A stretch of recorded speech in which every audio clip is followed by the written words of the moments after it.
So hello guys, स्वागत है आप सभी का एक बार फिर से मेरे इस चैनल सुपरनट पे। तो जैसा कि हम लोग सभी जानते ही हैं कि हर फिक्शनल यूनिवर्स की कॉस्मोलॉजी होती है और उसी वजह से जो है हमें मार्वल कॉमिक्स के अंदर मार्वल यूनिवर्स की भी पूरी की पूरी कॉस्मोलॉजी देखने को मिली है। अब अगर देखा जाए तो ऑनेस्टली मार्वल की कॉस्मोलॉजी डीसी की कॉस्मोलॉजी जितनी कॉम्प्लिकेटेड तो नहीं है, लेकिन डीसी के कॉस्मोलॉजी की कंपेरेटिवली काफ़ी ज़्यादा मिसअंडरस्टूड ज़रूर है। और इसके पीछे का एक काफ़ी बड़ा रीज़न ये रह चुका है कि काफ़ी सारे डिफरेंट राइटर्स आए हैं और उन्होंने जो है कह सकते हो कि कॉस्मोलॉजिकल ऑर्डर में चेंजेस किए हैं, मार्वल के हाइकरी को जो है चेंज किया है।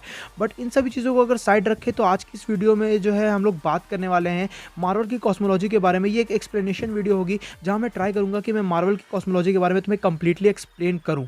तो ये वीडियो सच में बहुत ही ज़्यादा इंटरेस्टिंग होने वाली है। So without wasting any more time चलिए शुरू कर लेते हैं आज के इस अमेजिंग वीडियो को। तो मार्वल की कॉस्मोलॉजी बहुत ही ज़्यादा इंटरेस्टिंग निकल के आती है, but at the same time जैसे कि मैंने तुम्हें बताया कि काफ़ी ज़्यादा मिसअंडरस्टूड भी है। अब अगर देखा जाए तो मार्वल कॉस्मोलॉजी के ऊपर अभी हम लोग यहाँ पे जाएंगे और सबसे पहले बात कर लेते हैं यूनिवर्स 616 के बारे में, जो मार्वल का मेन यूनिवर्स बताया जाता है। और ये खुद ही में काफ़ी सारी चीज़ें कंटेन्स करता है जिन्हें खुद ही में इन्फानाइट बताया गया है। तो अगर हम लोग देखें तो इसमें काफ़ी सारे प्लेन्स ऑफ एग्जिस्टेंस जो है कह सकते हो कि कंटेन है, जैसे कि डजालिया प्लेन, एस्ट्रल प्लेन और टेम्पोरल डायमेंशनल प्लेन, जिन्हें जो है खुद में ही बाउंडलेस बताया गया है, जिसकी वजह से तुम अंदाज़ा लगा सकते हो कि मार्वल का यूनिवर्स कितना ज़्यादा कह सकते हो कि वास्ट है। इतना ही नहीं, इन सभी चीज़ों को भी अगर हम लोग साइड रखें तो there is a world beside worlds, जिसे माइक्रोवर्स कहा जाता है। और माइक्रोवर्स में एंटर करने के लिए किसी भी कैरेक्टर को अपने साइज़ को काफ़ी ज़्यादा श्रिंक करके छोटा करना होता है। और even this is stated that कि ये जो माइक्रोवर्स है ये भी इन्फानाइट हो सकता है साइज़ में।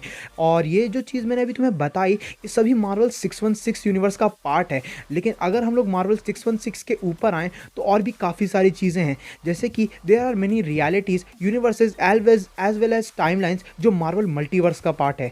अब अगर देखा जाए तो इन्हीं मल्टीवर्स के अंदर जो है काउंटलेस रियल्म्स हैं, जिनमें से कुछ जो है कह सकते हो कि फुल्ली फॉर्म जो है कॉम्प्लेक्स यूनिवर्सेस हैं। साथ ही साथ काउंटलेस हेल्स भी एग्जिस्ट करते हैं, इन्फानाइट वर्ल्ड्स एग्जिस्ट करते हैं, as well as infinite timelines भी एग्जिस्ट करती हैं। तो जिस तरीके से अभी करेंटली डीसी में इन्फानाइट यूनिवर्सेस एग्जिस्ट करते हैं, उसी तरीके से मार्वल में काफ़ी टाइम पहले से ये स्टेट किया जा चुका है कि मार्वल मल्टीवर्स के अंदर इन्फानाइट यूनिवर्सेस एग्जिस्ट करते हैं। लेकिन एक्चुअल में मार्वल कॉस्मोलॉजी में जो है डीसी कॉस्मोलॉजी की कंपेरेटिवली ज़्यादा यूनिवर्सेस प्रेजेंट है। यहाँ मैं यूनिवर्स की बात कर रहा हूँ, ना ही मल्टीवर्स की, ना ही ओमनीवर्स की। और अगर यही बात ये निकल के आती है कि मार्वल में ये स्टेटमेंट दिया जा चुका है कॉमिक्स के अंदर कि मार्वल के अंदर जो है ट्रांसफाइनाइट यूनिवर्सेस हमें देखने को मिले हैं, जो खुद में काफ़ी बड़ा नंबर निकल के आता है। यानी कि बेसिकली मार्वल के अंदर जो है ट्रांसफाइनाइट यूनिवर्सेस एग्जिस्ट करते हैं, जो खुद कलेक्शन है कह सकते हो कि काफ़ी सारे इन्फानाइट यूनिवर्सेस की, जो कह सकते हो डिफरेंट किस्म के मल्टीवर्सेस का पार्ट है। और हर एक यूनिवर्स के पास उसका खुद का इटर्निटी भी मौजूद है, जो कह सकते हो कि मल्टी इटर्निटी के एस्पेक्ट रह चुके हैं। तो उस बेसिस से अगर देखा जाए तो मार्वल के पास एक्चुअली में ना ही सिर्फ इन्फानाइट यूनिवर्सेस हैं, बल्कि ट्रांसफाइनाइट यूनिवर्सेस हैं, जो मार्वल मल्टीवर्सेस के पार्ट हैं। और उन सभी यूनिवर्स के अंदर जो है हमें एक ना एक इटर्निटी देखने को मिला ही है, जो मल्टी इटर्निटी का एस्पेक्ट है। इन सभी चीज़ों को अगर अभी हम लोग हटाएं तो मार्वल के अंदर हमें काफ़ी सारे डायमेंशनल लेयर्स भी देखने को मिले हैं, जिन्हें लेयर्स ऑफ एग्जिस्टेंस का पार्ट बताया गया है। और मार्वल के अंदर हमें 4th dimension, 6th dimension, 8th dimension और 13th डायमेंशन भी देखने को मिला है। बट इन सब के अलावा डीसी की तरह ही मार्वल में भी इन्फानाइट डायमेंशंस एग्जिस्ट करते हैं, जहां कॉमिक्स में ये स्टैंड गिवन है। और जो मार्वल के डायमेंशनल लेयर्स हैं, जो इन्फानाइट डायमेंशंस हैं, उन्हें क्रॉस रोड्स ऑफ इन्फिनिटी के नाम से जाना जाता है।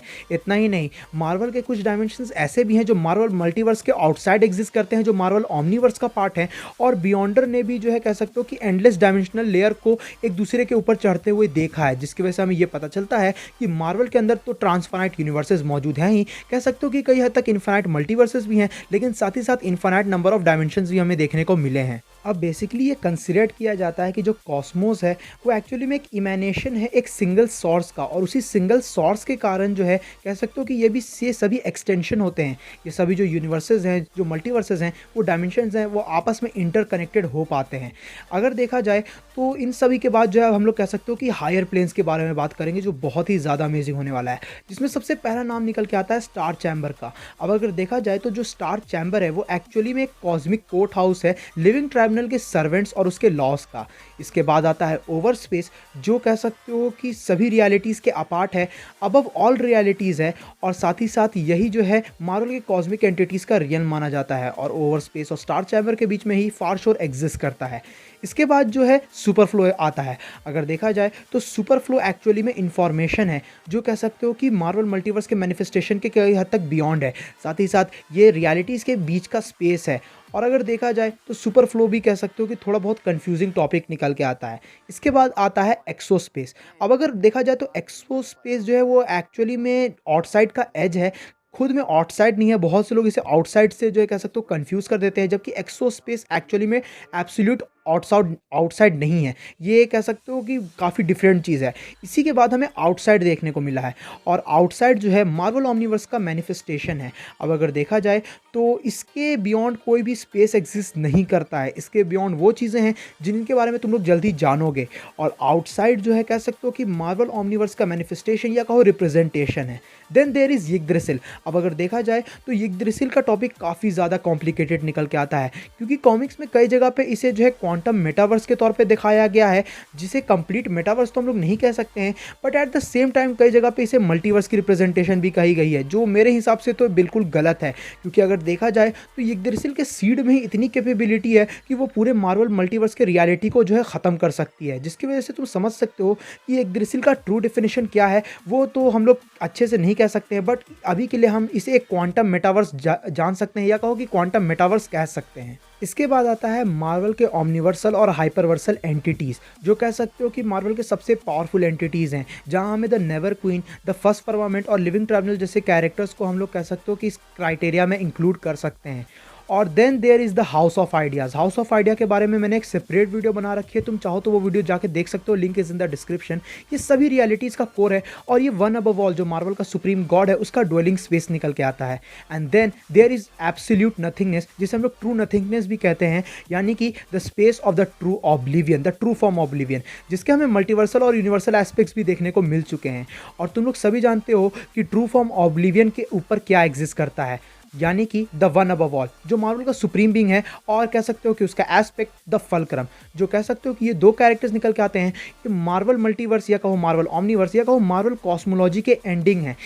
इनके ऊपर हमें कोई भी चीज़ देखने को नहीं मिली है, और कह सकते हो कि इसी वजह से मार्वल के अंदर वन अबव ऑल और द फल्क्रम को मोस्ट पावरफुल कैरेक्टर बताया जाता है। सो गाइज, ये थी वीडियो मार्वल कॉस्मोलॉजी को लेके। अब ये जो मार्वल की करंट कॉस्मोलॉजी है उसके बारे में मैंने तुम्हें एक्सप्लेन किया है, और तुम लोग को समझ में आ गया होगा। इसी वजह से जो है कह सकते हो कि जो ओल्ड कैरेक्टर्स हैं, जो 70s और 90s के टाइम पे कैरेक्टर्स थे, उनमें से कुछ कैरेक्टर्स को मैंने यहाँ पे मेंशन नहीं किया था, उनके रियल्स को मेंशन नहीं किया था, क्योंकि करेंटली जो है मार्वल की कॉस्मोलॉजी जो है पहले से काफ़ी ज़्यादा डिफरेंट हो चुकी है।